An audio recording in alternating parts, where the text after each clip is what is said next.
আসসালামু আলাইকুম। আজকে আমার দুপুরের মেনু ছিল শাক আর পাতায় ভাজা।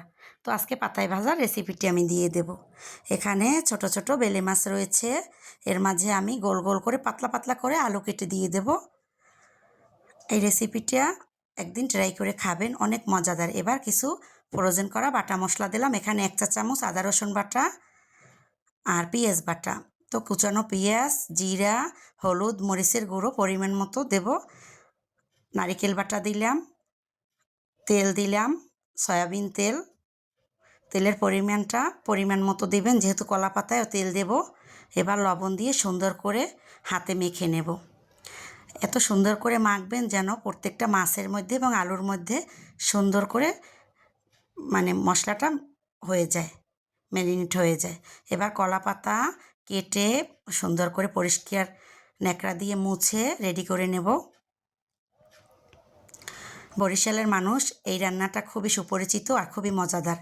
এবার একটা প্যানের মাঝে আমি পাতা দিয়ে দেব একে একে। কিভাবে আমি পাতাগুলো সেট করছি ওইটা আমি ডাঁটসহ রেখেছি, কারণ ওইটা দিয়ে ধরে আমি উঠাতে পারবো। এবার তেল হাতে মেখে কলা পাতায় তেল মেখে নিলাম। মেখে এই মাছগুলো সব আর আলুগুলো দিয়ে দিলাম, মশলাগুলোও দিলাম। এবার ওই মাটির পাত্রটা ধুয়ে আমি একটু পানি দিয়ে দেব। অল্প একটু পানি দিলেই হবে, বেশি পানিতে দরকার নাই, কারণ ভাপে ভাপেই এটা হয়ে যাবে।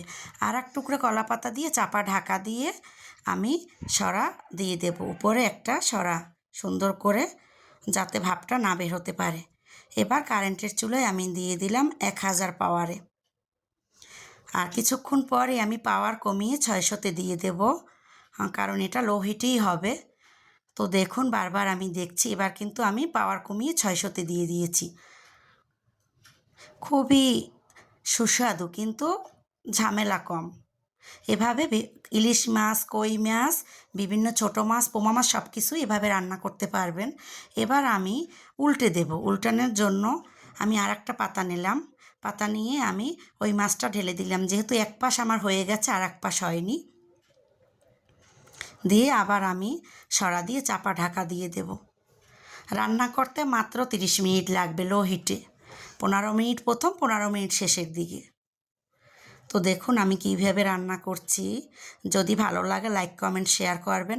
অনেকেই আমাকে রিলসে দেখে অনুরোধ করেছেন পুরো রেসিপি দেওয়ার জন্য, এজন্য দিলাম।